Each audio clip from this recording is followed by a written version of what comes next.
Uangnya dikit tidak banget. memaksimalkan keuntungan. Ada pembeli yang datang yang nggak punya obatnya, ditaruhnya di tempat yang lain dan sebagainya. Ya. Nah, kalau gambar itu berarti maknanya adalah persediaan yang terlalu sedikit akan mengurangi keuntungan. Tungan. Kenapa bisa mengurangi keuntungan? Karena kita nggak punya stoknya. Misalnya ada orang yang cari, berarti kita nggak bisa malah yang dibilang kan keuntungan kita. Oke. Terus kemudian kalau persediaan yang berlebih, itu justru risiko meningkatkan Iya. Kerugian. karena kalian dalam bentuk barangnya kalau rusak itu bisa jadi persediaan itu perlu dikelola. Kenapa? Karena dia kan secara tidak langsung itu hubungan juga dengan keuangan dari plastik itu ya, keuntungan maupun kerugian. Nah, persediaan itu penting untuk apa? Memenuhi permintaan pasien yang tidak selalu tetap. Kalau selalu sama permintaan setiap bulan, bulan ini paracetamol yang laku 1.000, bulan depan 2.000, belum tentu. Bisa lebih banyak, bisa lebih sedikit. Nah, nanti kalian akan belajar di semester yang atas itu ada yang namanya istilahnya safety stock. Berapa sih stok yang aman yang harus kita punya? Minimal kita punya stok segitu. Kemudian menanggulangi lead time. Lead time itu apa? Lead time itu adalah kalau kalian pesen obat, sesuatu mana kalau pesen obat kemana? BBM. Ya, PBM ya. Yang tahu ya. Pesen obat ke PBM. Apakah langsung datang dari itu juga? Ada waktu tunggu sampai barang itu datang. Itu namanya lead time. Perlu dihitung juga lead time-nya. Kalian stoknya misalnya punya 20. Setiap hari laku 5. Berarti tinggal berapa hari lagi kalian punya? 20 dibagi 5. Berarti cuma ada 4 hari. Ternyata selama ini kalau kalian pesen itu waktu tunggunya kurang lebih 2 hari. Berarti stok minimalnya yang harus kalian punya adalah 30. Kalian harus siap pesen lagi kalau pada saat stoknya 30 karena ada waktu tunggu. Jangan sampai pada saat waktu tunggu stoknya Habis. jadi itu yang jadi persediaan itu penting untuk menanggulangi lead time karena lead time kan tunggu ya. Kalau misalnya ternyata waktu tunggunya itu ada 2 hari, setiap hari laku 5, berarti kalian harus pesen pada saat stoknya 30. Karena ada waktu apa ya 2 hari sejak kosong ya. Maksudnya obatnya belum datang tapi jangan sampai kalian sudah pernah pesan. Kemudian untuk menyeimbangkan biaya pemesanan dengan biaya penyimpanan, apa maksudnya Bu? Sebetulnya kalian sering belanja di Shopee? Iya. Belanja grosir pernah? Pernah. Kalau belanja grosir itu konsepnya gimana? Makin banyak makin murah. Semakin banyak kalian pesan, diskon yang diberikan oleh PBM semakin Banyak. besar juga. Tapi harus ingat, jangan berlebihan dengan diskon kemudian kalian kesulitan menyimpan. Karena setiap penyimpanan barang itu ada risiko barangnya rusak, kemudian hilang atau sebagainya. Jadi stok itu harus kita atur yang pas. Tidak boleh terlalu berlebih juga jangan kurang. Itu penting stok ya. Kemudian memanfaatkan diskon dari PBM kan ya sebetulnya kalau agak banyak sedikit kan ada istilahnya diskon. Tapi kita harus mempertimbangkan juga ruang penyimpanannya cukup nggak, disimpan di mana ini gitu ya. Ya obatnya bagaimana dan sebagainya. Kemudian persediaan itu yang diatur atau dikendalikan apanya? Jumlahnya harus pesan jumlah berapa? Kan kita harus memastikan jumlahnya itu pas ya, tidak boleh kurang, tidak boleh lebih. Jumlahnya kemudian kapan kita harus pesan? Kalau ada waktu tunggunya 2 hari, berarti kurang lebih berapa hari sebelumnya saya harus pesan. Jadi kapan, berapa, dan obat mana sebetulnya yang perlu misalnya monitoring ekstra itu penting diperhatikan. Karena kalau obat yang monitornya ekstra, berarti kita stoknya harus hati-hati. Jangan sampai terlalu banyak juga jangan sampai terlalu sedikit. Karena kalau yang monitoringnya terlalu hati-hati, berarti butuh kehati-hatian. Kalau kalian pesannya terlalu banyak, waktu kalian habis untuk memonitor obatnya. Misalnya obat yang butuh penyimpanan suhu khusus, seperti insulin, kemudian suport dan sebagainya. Sampai di sini saya lanjut tentang pengelolaan. Nah, bagian dari pengelolaan sendiri itu ada beberapa nanti kalian akan belajar. Yang fokus hari ini adalah poin perencanaan. Obat itu sampai bisa ada di apotek, sampai bisa ada di kalian itu ada prosesnya. Pertama harus direncanakan dulu deh. Direncanakan itu setiap kalian bisa kalian nanti punya apotek sendiri ya. Isi obatnya itu harus direncanakan bukan? Kalian mau isi obat apa aja, jumlahnya berapa, kapan pesennya, ke siapa pesennya, itu namanya suatu proses Perencanaan. Kemudian proses pembelian atau pengadaan itu baru mulai kalian pesennya ke siapa ya, jumlah berapa yang harus saya pesan. Kalau perencanaan itu apakah kalian suka merencanakan sedikit-sedikit atau langsung dalam waktu tahun yang lama?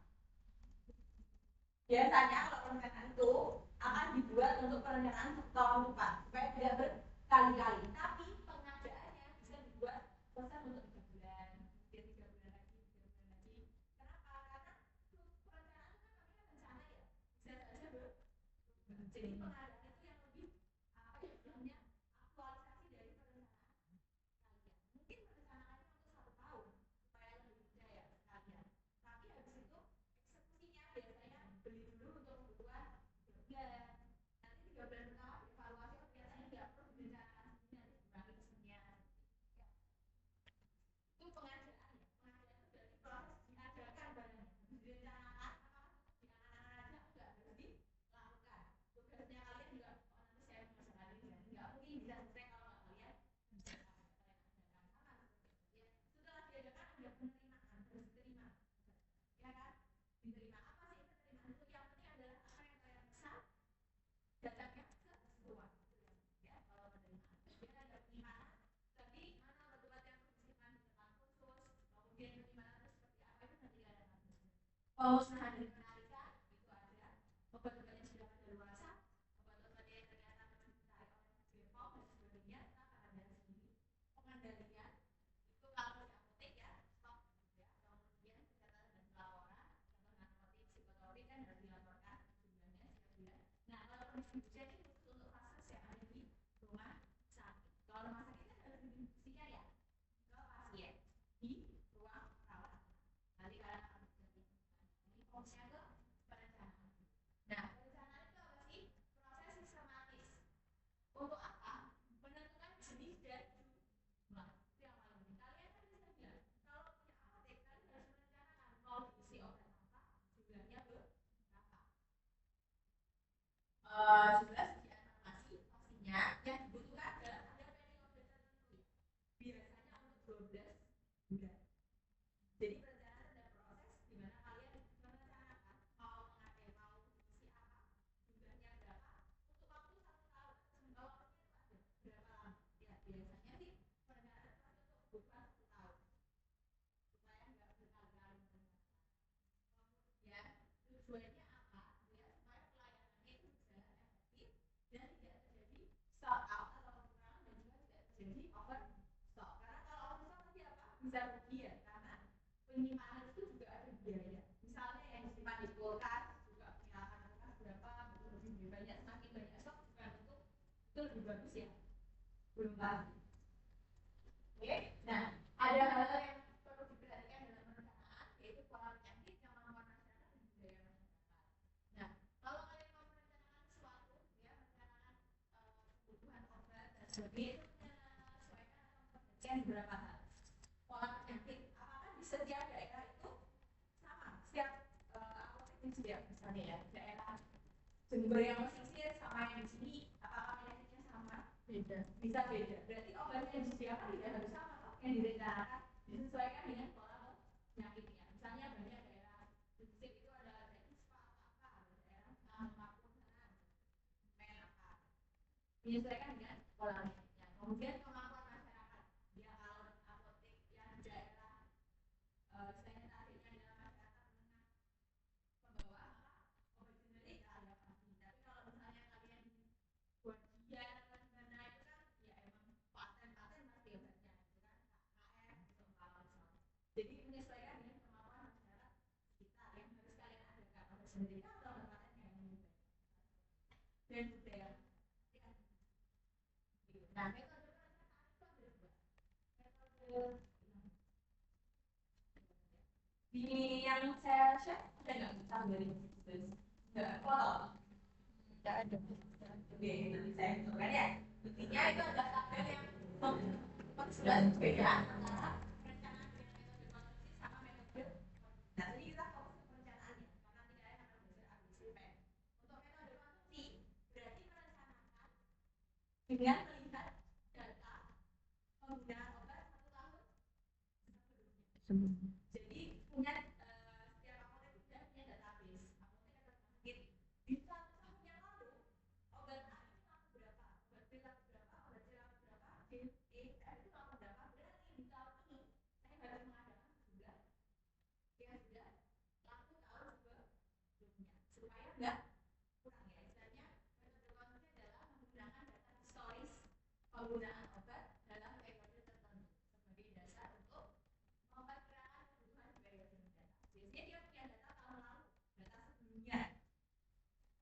di tahun lalu tuh berarti laku berapa? Berarti tahun ini saya harus mengadakan dengan sudah minimal sekian. Minimal, tapi bisa lebih, bisa kurang. Nah itu tinggal teknis pengadaannya nantinya.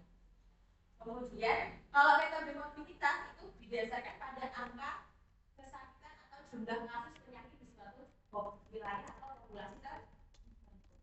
Jadi ada metode perencanaan bisa dengan dua, konsumsi ataupun mobilitas ataupun pola penyakit, mobilitas itu pola penyakit. Nah kalau konsumsi itu berarti melihat data di tahun sebelumnya berapa jumlah obat yang laku ya, misalnya penggunaan obat di tahun sebelumnya.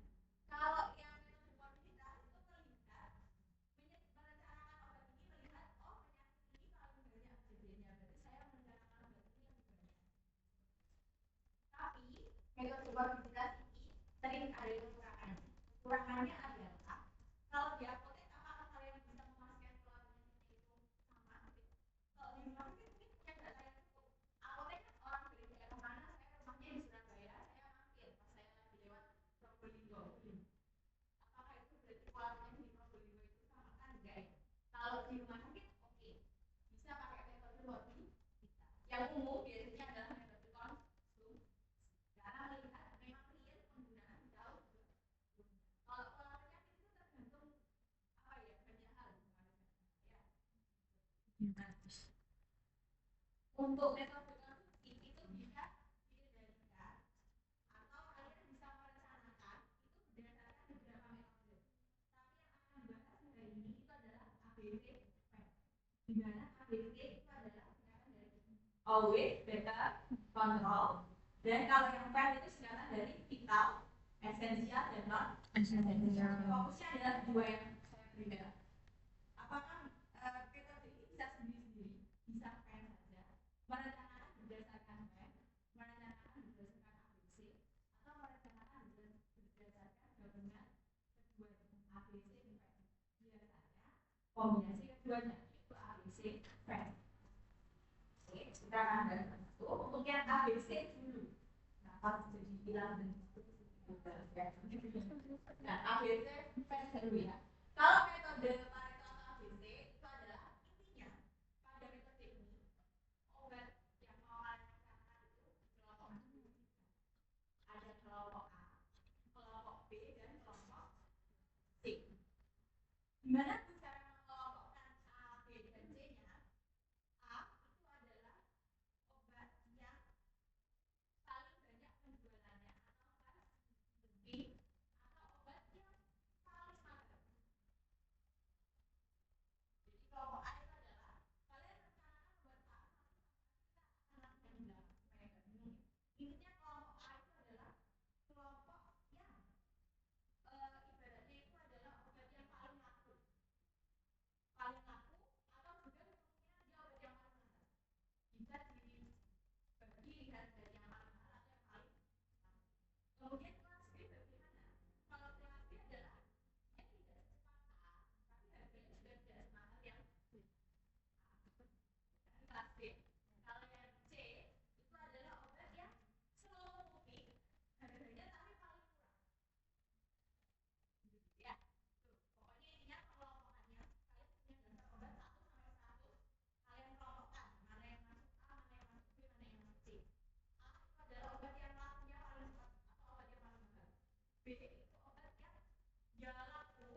harusnya ketat ya, karena ibaratnya sangat bisa menguntungkan tapi juga bisa sangat merugikan kelompok A ini ya, kelompok yang masuk kelompok A.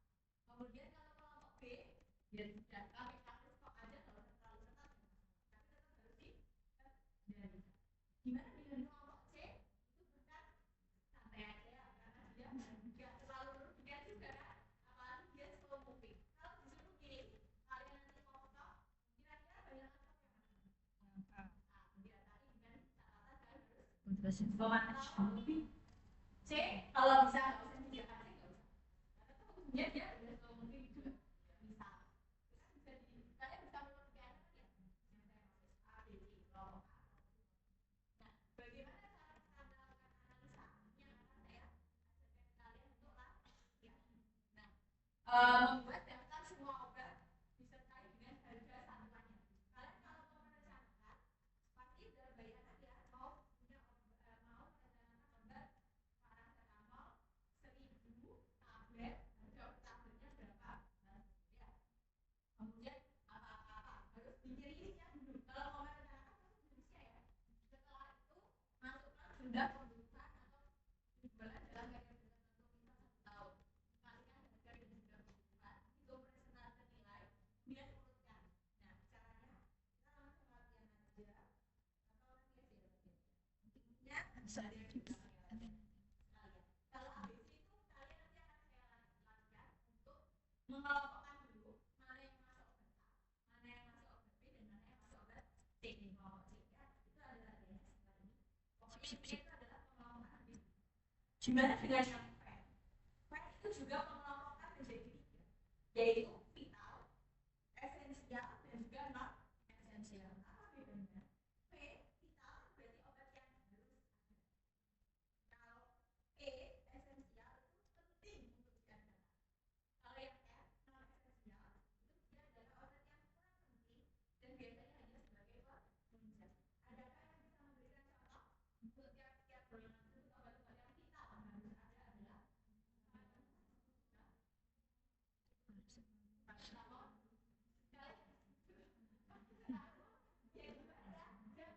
Saya vital harus ada hanya obat itu satu-satunya yang dipakai. Biasanya kalau kalian ke emergency kit troli, kalau di rumah sakit yang untuk masuk dulu loh, itu harus ada troli. Biasanya metode friendly dipakainya di rumah sakit. Untuk apotek ini kurang tepat. Biasanya jadi yang first aid apa sih yang kayak troli emergency itu ya life saving drugs istilahnya. Nanti kalian bisa cari ya. Dan termasuk dalam life saving drugs itu obat apa aja sih itu? Misalnya epinefrin, antitoksin, insulin.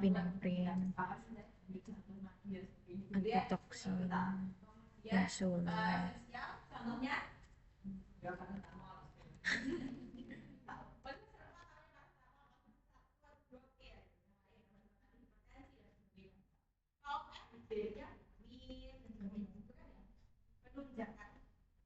Nah, pada apotek penggunaan resep ini sulit karena pasiennya itu dari dokter yang berbeda sehingga intervensi dan tidak punya penularan yang bukan. Biasanya kalau resep itu bisa dia punya form kit penularan rumah sakit di mana pengadaan yang pasti mengikut atau mengacu. Tapi kalau apotek enggak, dia kan biasanya lebih lihat tahun lalu aku berapa. Nah, metode gabungan ABC kan berarti nanti akan dibagi vital itu ada vital A, vital B, vital C. Vital yang masuk kelompok A, vital yang masuk kelompok B, vital yang masuk kelompok C. Jadi nanti itu biasanya kalau kemudian kalau yang esensial juga sama. Kita langsung ke latihannya aja. Ini Ivan ya sudah bisa mengerjakan sih. Sudah ya. Yang ada-adanya ini belum soalnya. Nah, untuk latihan vokal, apotek sehat nota ini ada apotek ini ya, yaitu menjual berbagai macam obat setiap hari. Nah, ada rutin apotek itu ingin meningkatkan efisiensi dalam pengelolaan persediaan dengan menerapkan analisis ABC agar dapat menentukan obat mana yang harus mendapatkan prioritas dalam manajemen stok. Anda sebagai apoteker penanggung jawab diminta oleh Bina untuk dan C. Berdasarkan analisis ABC. Yang pertama, hitung nilai pemakaian tahunan. Yang kedua, urutkan. Nah, ini masalah. Obatnya di situ ada ya. Paracetamol, kemudian amoxicillin, cetirizine, metformin, omeprazol, ibuprofen, simvastatin, ranitidin, sampai dengan top.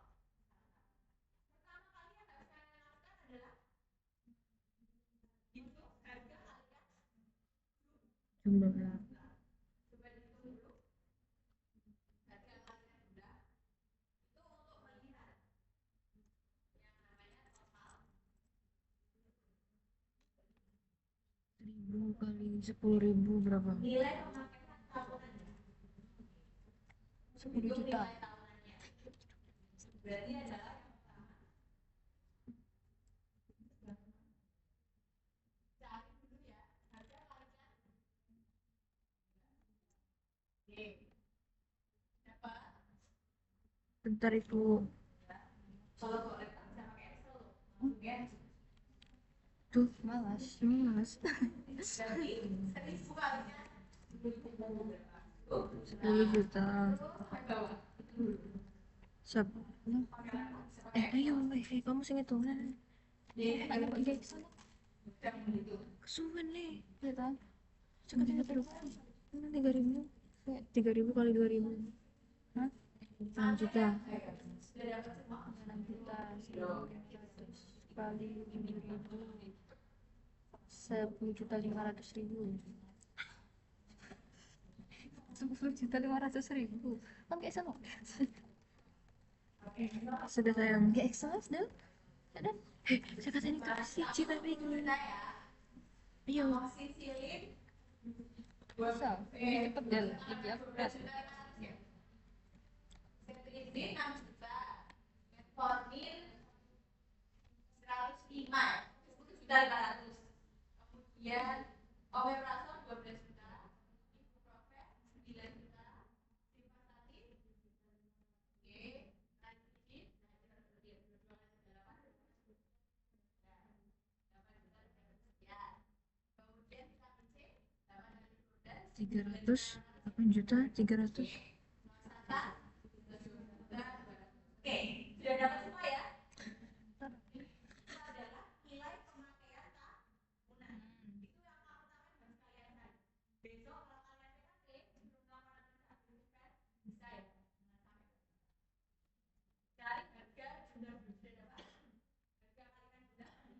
Kemudian langkah berikutnya adalah urutkan dari nilai yang tertinggi sampai nilai yang Pengen di Excel. Kenapa harus diurutkan? Boleh nggak sih nggak diurutkan? Nggak bisa, karena ini kalian nanti akan menghitung persen kumulatif. Harus diurutkan dari yang tertinggi ke yang terendah. Jangan melewat langkah ya. Diurutkan. Mana yang paling gede nilai pemakaiannya? Amoxicillin. Benar, ya. Kemudian, oke, terus kasih nomor. Oke.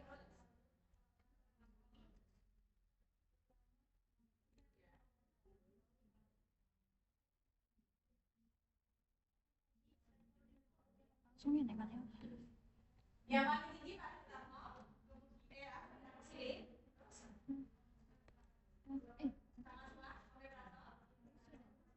metformin, sama paracetamol. langsung Terus yang kedua apa? apa itu kan Semua sama, paling bawahnya ini urutkan dulu. orang saya tahu Yang lain aku langsung di belakang belakang. itu masih bintang Kayak dikalikan biasa, kemudian diurutkan. Diurutkan. Oke, diurutkan. jadi Kemudian langkah berikutnya apa? Hitung persentase gimana caranya menghitung persen kumulatif? Total yang kalian dapatkan itu 10 juta 12 gunakan untuk total. Bawahnya ya. udah Nilai pemakaiannya kan nanti dicari total dulu. Oke, kan dapat ya? Udah tadi ada 12,5 juta, kemudian ada yang 10 juta. Hasil urutannya itu kalian total dulu. Kenapa harus total? Karena untuk mencari persen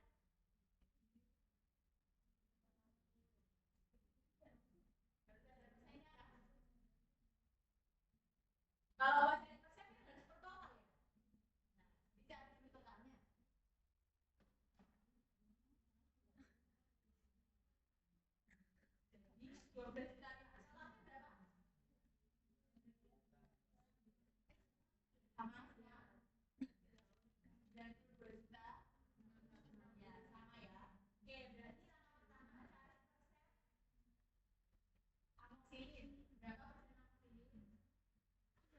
Semua Jadi 12.500 per tadi yang kalian dapat total kali dan cari semua persentase.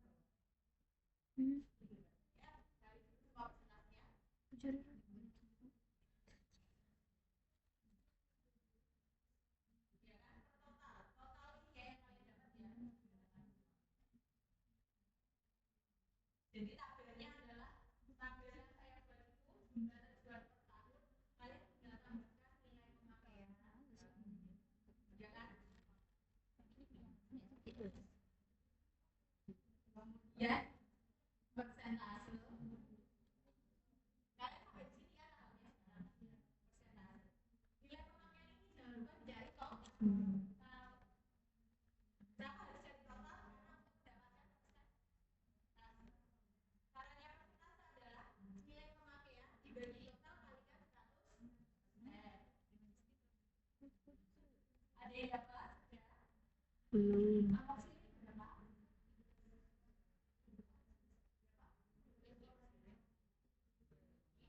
Berapa? 13,5.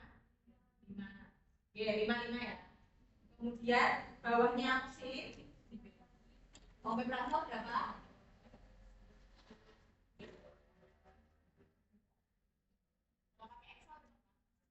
Sepuluh juta 790. Sepuluh pasti. 13, ini. ya, saya ya. Ini tadi omeprazol ya. Omeprazol Bawahnya lagi Kok jangan sampai ngomong 92 92 10,5.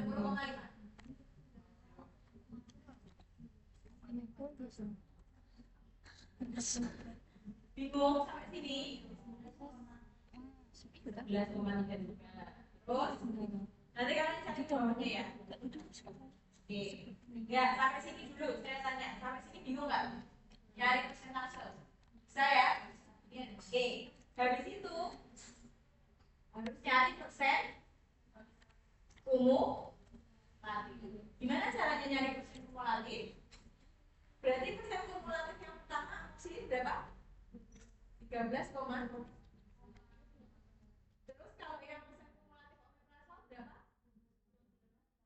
Iya, 13,5 tambah 12,95 berapa? Kumulatif itu adalah penduduk. Oke, nanti kalian juga terus. Berarti kumulatifnya ini apa ya? Ome berapa? 13,5 tambah 12,95 26,5 ya? 26,5. Terus kalian juga ke bawah 12, apa? Ini apa istilahnya? 26,5 tambah sekitar ya. 17 sedikit lagi. Terus Ya. itu ya, itu namanya cari persen kumulatif. J sampai T. Nanti ini sudah selesai. Habis itu kalian tinggal mengelompokkan mana yang masuk A, B, dan C. Sampai sini dulu bingung? Ya, D. Jadi pertama cari nilai pemakaian dengan cara harga dikalikan 11. Kemudian jangan lupa ditotalkan karena kalian butuh untuk persentase. Langkah paling penting yang tidak boleh terlewat adalah kuruskan dari harga yang paling mahal ke yang paling kecil. Dan dapat nanti kalian persenkan. Dari umum. Nah, ya. Oke, yang paling bawah tadi defisit berapa? Berarti 100% harusnya ya. Kan defisit yang paling bawah ya. Berarti hasil totalnya harus 100%. Untuk saya. Wes, kalau mau gitu satu wes. 11,33 berapa? Oke.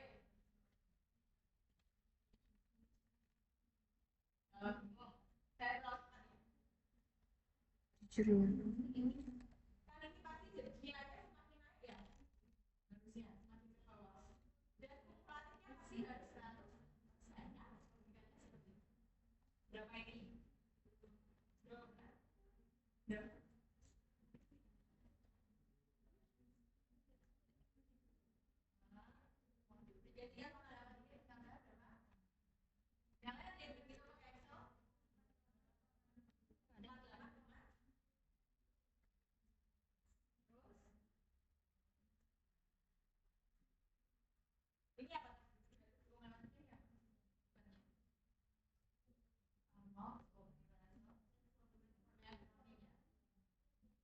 BCD, vitamin C, ibuprofen, ya, ibuprofen.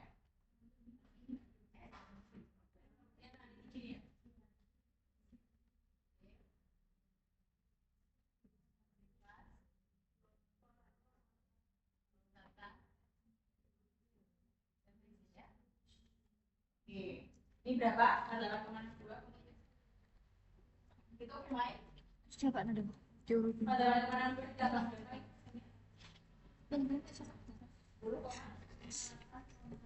Oke, 58,98. Terus tujuannya apa?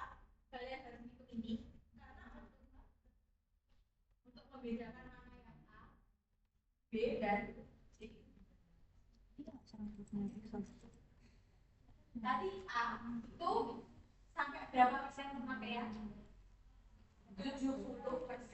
Berarti obat yang masuk kelas A adalah yang persen kumulasinya sampai 70. Berarti ini masuk kelas A, kelas A, kelas A, kelas A, kelas A sampai yang 70 gimana? 70% itu berarti ambang batasnya di mana? Nani atau sintepas misalnya? Makanya saya minta kita kumulasi. Berapa? Berapa ya? Kalau di Nani berapa? Ini ibuprofennya 68,7 ya. Berarti Nani sampai dengan intinya kelas A itu kan 0 sampai 10. Kalau yang kelas B tadi berapa? 20%. Berarti yang persentasenya 70 sampai 9. Yang C berarti 90 sampai 100. Persen apa ini? Persen kumulatif. Ya, bukan persennya ini ya, tapi persennya kumulatif. Jadi yang masuk kelas A apa saja konsentrasinya berarti amoxicillin, omeprazol, paracetamol, vitamin C sampai dengan ibuprofen. Berarti bawahnya itu akan masuk kelas B atau kelas C. Kalau saya tulis sudah pasti kelas C. Kemungkinannya seperti itu di paling bawah ya. Nah, kalau disuruh memilih nanti kan obat yang prioritas yang diambilkan pasti kelas A. Kalau memang dananya terbatas, obat mana yang harus disingkirkan pertama kali? C. Siapa berarti? Zetizin. Jadi seperti itu tujuannya. Ya. Oke, bingung? Enggak. Yang ketiga, yang lain? Nah, udah. Oke. Sebenarnya simpel. Setelah melakukan, hanya stepnya lumayan banyak. Ya. Udah. Jadi nilai pemakaian berdasarkan jumlah urutkan, persentasekan, jumlahkan kumulatif baru bisa dikelompok. Ingat, A itu 70%. Gimana tuh kalau 70 kali sekian persen? Masuk mana? Kita masuk B. Batasnya adalah 70. Oke. Ada lagi pertanyaan? Udah ya, bisa ya kalau disuruh mengelompokkan mana yang A, mana yang B. Karena nanti sudah menjadi tugas kalian di PKP. Kalau PKP di rumah kan biasanya kan disuruh atau di PKP juga ya, ABC kan cari ABC biar yang ini. Jadi jangan asing dengan istilah ABCP, jangan bilang universitas diajari, sudah diajari di XPO dan juga di Menpat nanti. Bisa dalam ya. Oke, ini ada soal berikutnya. Ini adalah perencanaan pengadaan obat yang kombinasi A, B, C, tapi juga P. Kalau yang soal seperti ini, kalau disuruh memastikan efisiensi lagi bisa kira-kira obat Jumlah mana yang paling diprioritaskan? jumlah terus dipasang ini Kalau pertanyaannya sih, obat mana yang harus diprioritaskan untuk tetap diper kira-kira kalau dari bagian nggak usah berarti mana obat dari yang kamu harus tetap? Kenapa? Alasannya?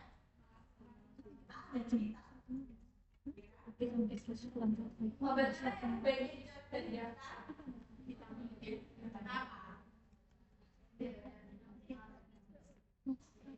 C udah adalah esensial. Kalau misalnya ini saya misalnya dari B atau dari Manfaat atau sama-sama paling tinggi terbuka.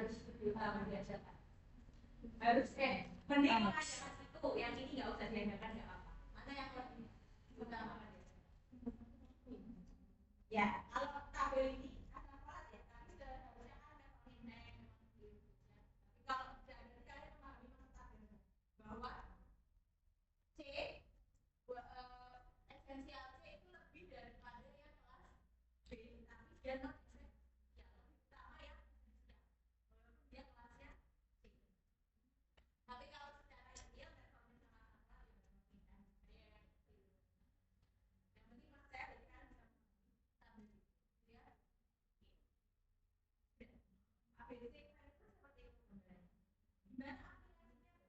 Aplikasinya itu adalah bisa kalian angkat sebagai topik skripsi, misal analisa efektivitas metode ABCD dalam perencanaan smart anak. Efektif nggak sih? Ternyata dia udah pakai metode konsumsi di selama ini, tapi banyak masalah. Ternyata itu sering keluar sama siswa. Sebagai suatu apa ya? Ide.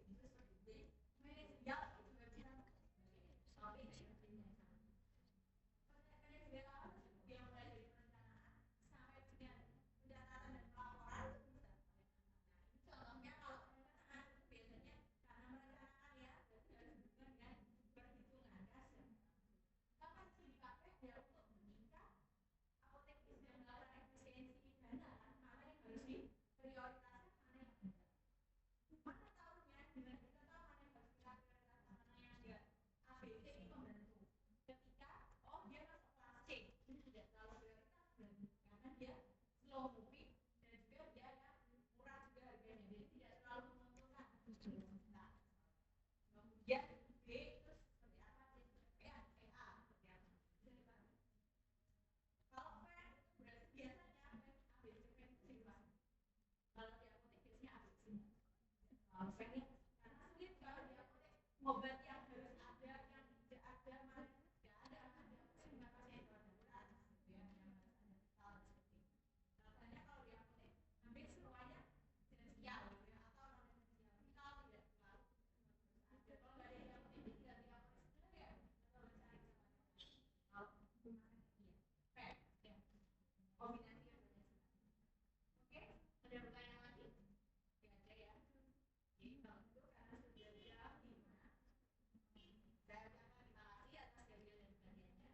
Mohon maaf apabila ada hal-hal yang kurang berkenan. Semoga apa yang saya sampaikan bisa dipahami. Walaupun cuma 50 menit, gitu ya, saya sudah berkenan, tapi habis itu ya, nanti kalian akan dapat lebih sama sebetulnya ya. Harusnya kalian bisa mengenal. Harusnya kalau kalian ketemu lagi sama saya tentang ABC kan nggak lupa ya. Foto yang